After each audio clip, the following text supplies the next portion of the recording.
Começando a falar do projeto para a iluminação do Parque da Água Branca, da fachada,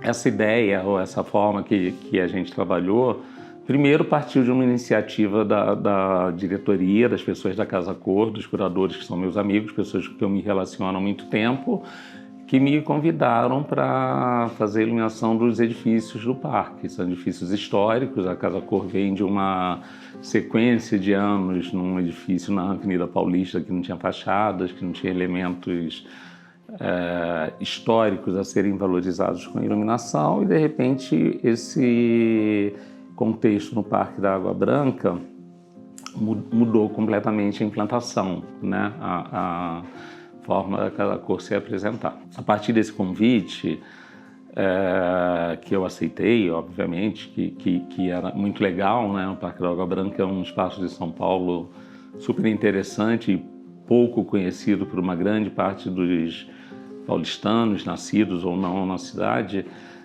Então, a visibilidade que tanto a Casa Cor quanto a iluminação dos edifícios daria para o parque me interessava muito do ponto de vista do trabalho em si, né? Do desafio, né? E da possibilidade de se fazer essa iluminação. A partir daí, eu não sabia de cara, eu aceitei, a gente conversou, eu fiz uma primeira visita nos edifícios antes das obras começarem, no comecinho da fase de demolição e tal, e algumas limitações, digamos assim, se impuseram para o desenvolvimento do projeto, né? A primeira limitação foi o tombamento das fachadas dos edifícios. Aqueles edifícios, aquelas fachadas, principalmente, são tombadas, não houve nenhum projeto e nenhum movimento de restauração de fachadas, houve só limpeza e recuperação das áreas externas, e esse tombamento proibia qualquer intervenção nas fachadas. As paredes não podiam ser furadas, não podia passar eletroduto aparente, não podia ter cabo, não podia ter luminária, não podia ter nada, né? Então, assim, antes de começar o projeto, antes de pensar como iluminar aquelas fachadas, né, que são muito típicas, né, são fachadas pouco ornamentadas, um estilo normando, meio decor às vezes e tal, mas muito específico de uma época ali no começo do século XX, de cara se apresentava com essa limitação, né? Essa proibição, digamos assim, dos órgãos de patrimônio em relação a intervenções externas na fachada. O segundo ponto, a segunda dificuldade, o segundo desafio que a gente encontrava em relação a essa intervenção era a distribuição dos espaços externos entre os paisagistas participantes da mostra. Muitos dos jardins são jardins colados aos edifícios, né? Então, o que acontecesse no jardim diretamente interferiria na iluminação das fachadas. Outros não eram tão colados no edifício, outros não eram nada colados, esses não teriam interferência com a fachada propriamente dita, mas havia, digamos assim, uma atmosfera comum a todos os jardins, a todas as áreas externas, né? Tanto que a gente acabou optando por denominar o nosso trabalho como iluminação de fachadas e áreas externas, por conta dessa proximidade ou dessa interferência que havia entre jardins e fachadas.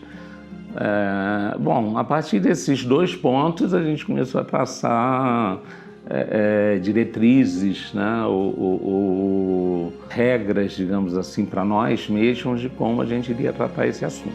O que acabou acontecendo foi o seguinte: eu sugeria a Casa Cor, sugeria a Interlight, entrei em contato com todos os paisagistas, no sentido de tentar unificar o fornecimento dos equipamentos de iluminação para esses jardins, né? Para isso eu precisava primeiro ter acesso aos paisagistas, porque eu não estava contratado pelos paisagistas para fazer a iluminação dos espaços dele, tampouco pela Casa Cor para fazer a iluminação de 14 jardins. O meu escopo era fazer a iluminação de fachadas.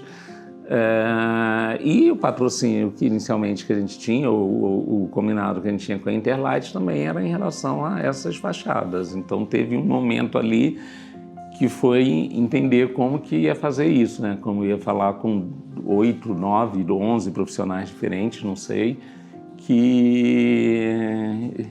eu ia meter o dedo no projeto deles, assim, sendo bem explícito em relação a isso. Isso foi bom, acabou funcionando bem, e isso criou e essas duas coisas combinadas criaram uma situação que favoreceu muito a dificuldade inicial, que era de não se poder colocar luminárias fixadas nas fachadas, nas paredes.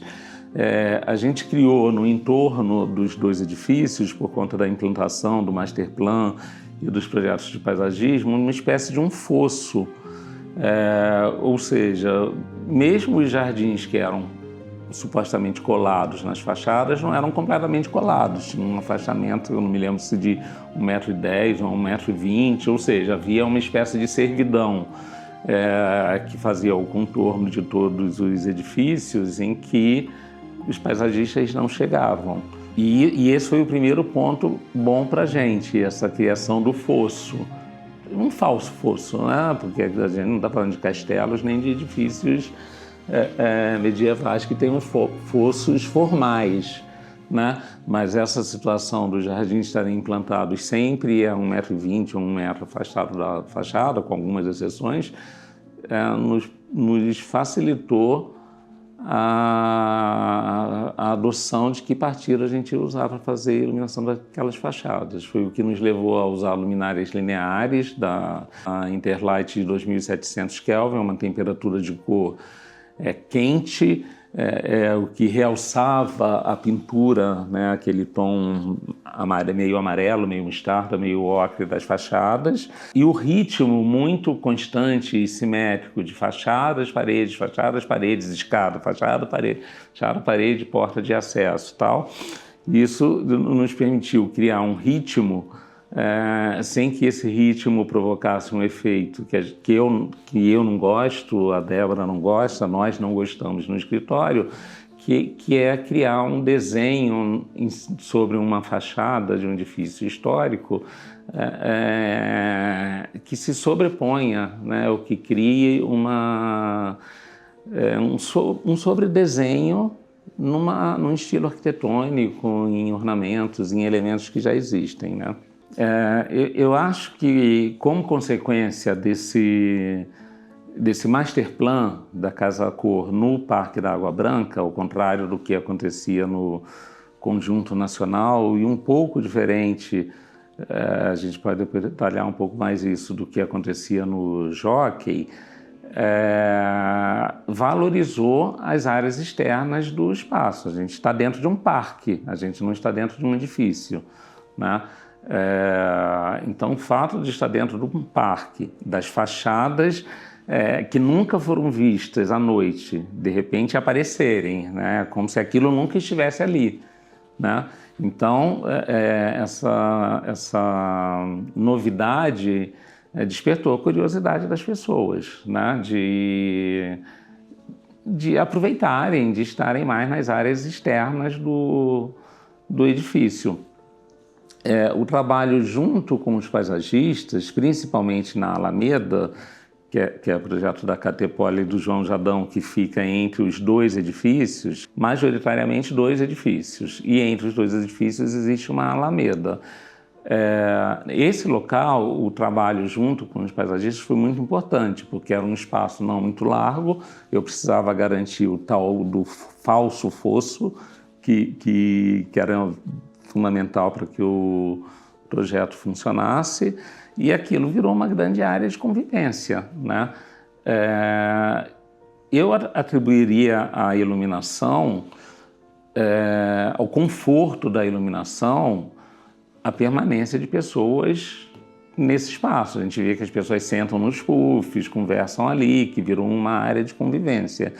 A iluminação boa, eu costumo falar, mas obviamente não fui eu que falei isso pela primeira vez, é um consenso entre iluminadores ou pessoas que meio que fazem projetos como a gente faz. Iluminação boa você não percebe, você não tem que saber de onde está vendo a luz, ou como ela foi pensada, ou o que está sendo feito naquele espaço. A iluminação boa faz com que o espaço seja agradável, que você queira estar ali, né? Sem que a iluminação se torne um incômodo. Nesse processo da gente pensar nas fachadas em comunhão, em harmonia com os jardins, em muitos ambientes a vegetação existente gritava, né?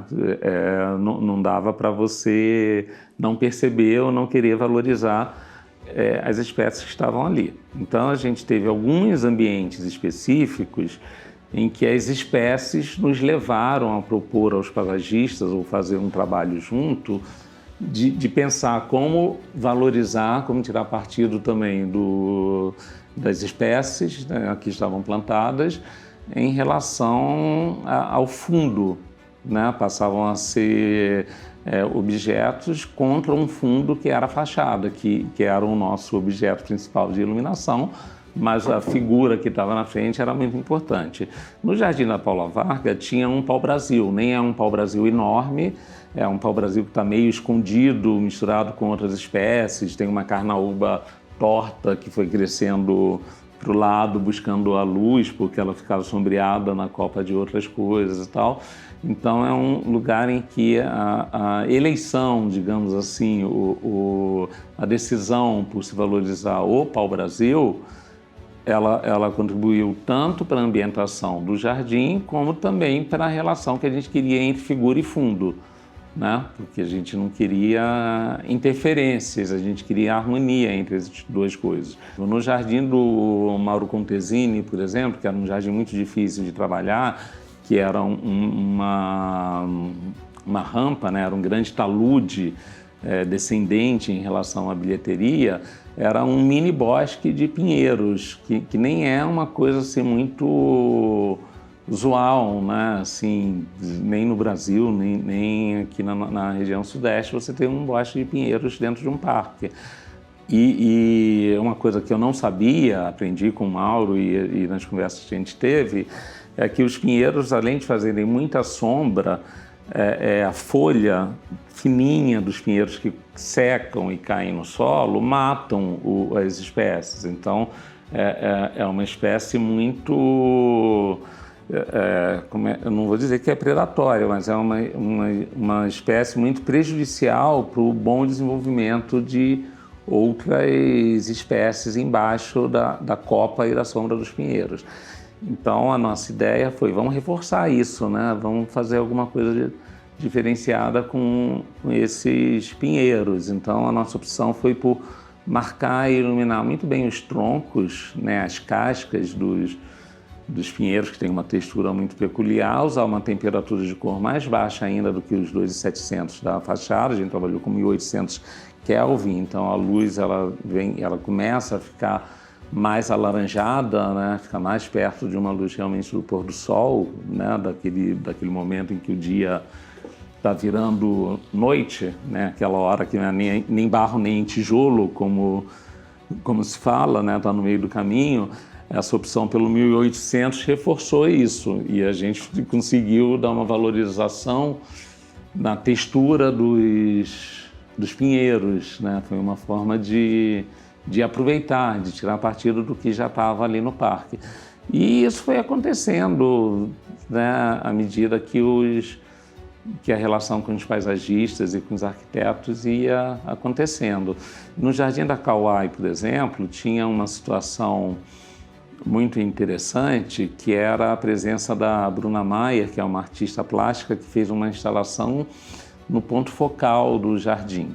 Tinha um grande círculo, eu não me lembro agora qual era o diâmetro daquele círculo, mas formava um poço com as esculturas da Bruna, que são muito interessantes, são umas esculturas prismáticas de vidro, que cresce um organismo vivo no interior delas, e é uma coisa dinâmica, que vai se transformando, tem vida, né? Não vai ser enxergada da mesma forma durante toda a mostra.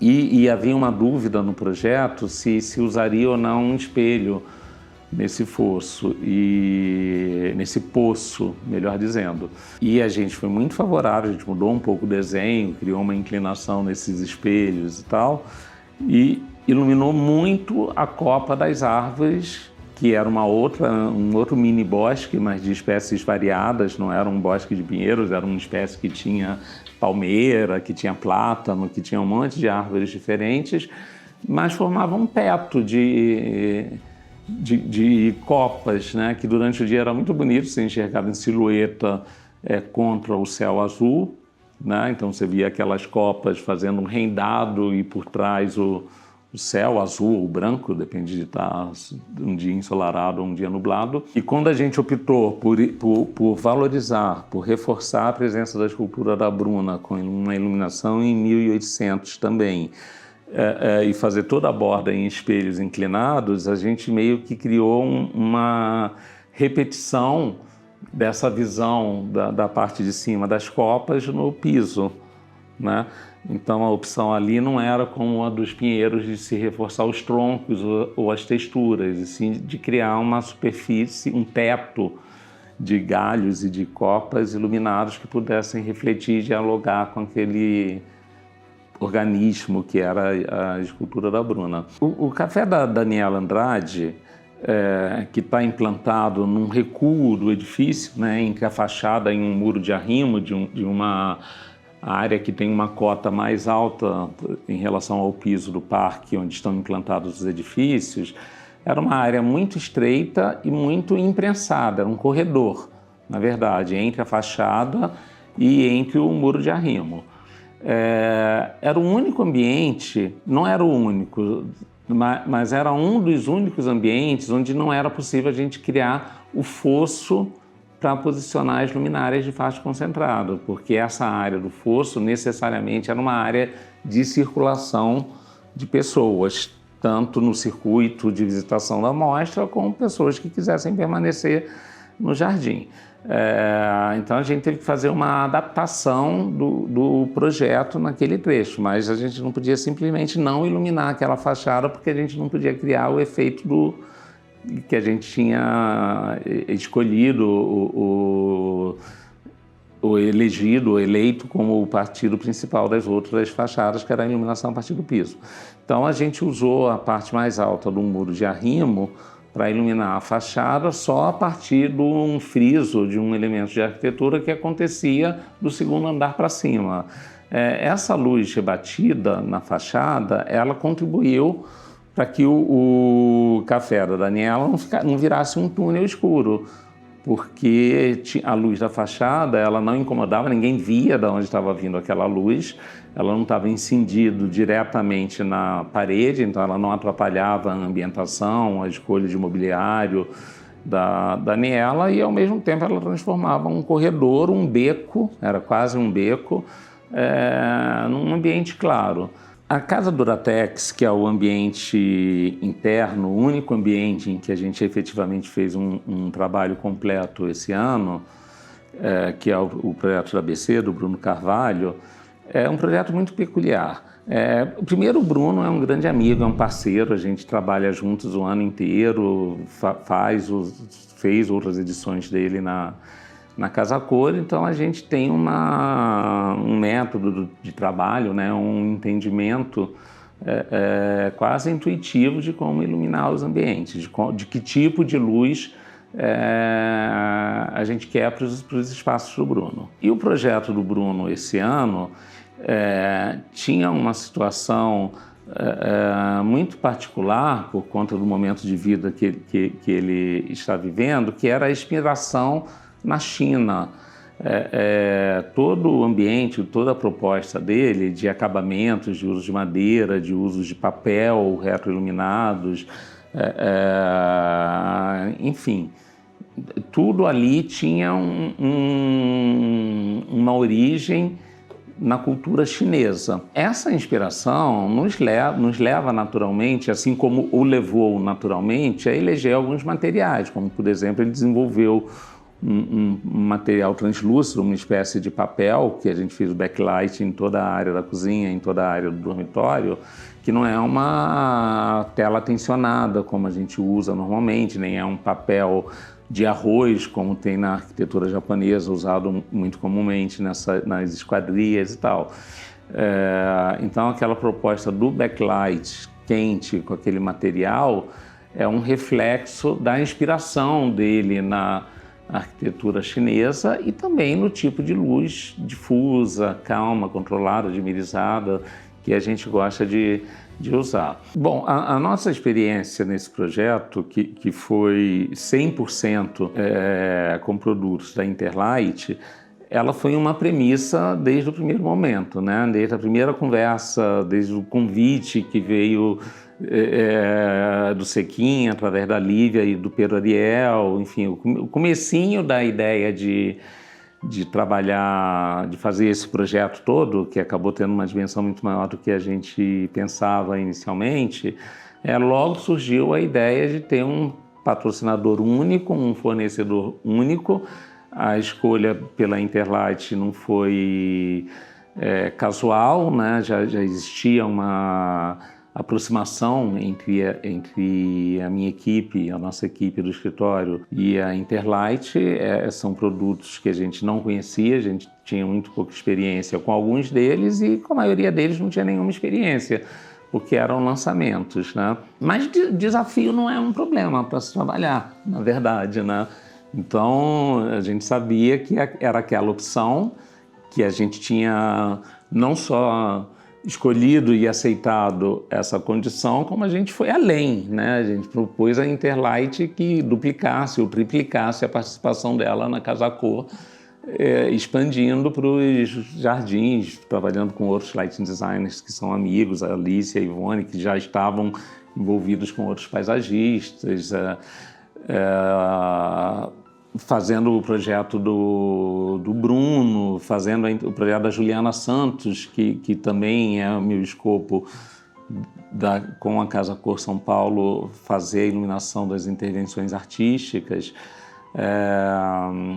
Então, como que se desenvolveu esse processo? Primeiro, a gente fez um estoque de luminárias da Interlight aqui no escritório. Se você viesse aqui há 2 meses atrás, essa mesa aqui só tinha luminárias, parecia uma sala de prototipagem, porque a gente precisava ter todas as luminárias, ter todos os filtros, ter todos os produtos para saber qual era o desempenho de cada um deles na prática, e não só baseado em catálogos ou em fichas técnicas, né? A outra coisa que com os produtos aqui, não só a gente acendia eles aqui e ia fazendo efeitos, como a gente botava dentro do carro e ia lá no parque e testava o que vai acontecer nesse pinheiro, o que vai acontecer nessa fachada, o que vai acontecer com esse facho, o que vai acontecer com o outro. Então, esse apoio, né, e esse facilitador que foi a disponibilidade da Interlight, a disponibilidade do Ricardo, a disponibilidade das pessoas com quem a gente estava lidando em atender, né, as nossas solicitações, que nem sempre são muito gratificante. Eu espero que Recife, Salvador, São Paulo e outras edições da Casa Cor pelo Brasil continuem investindo na recuperação do patrimônio, porque eu acho que o patrimônio arquitetônico do Brasil merece essa visibilidade.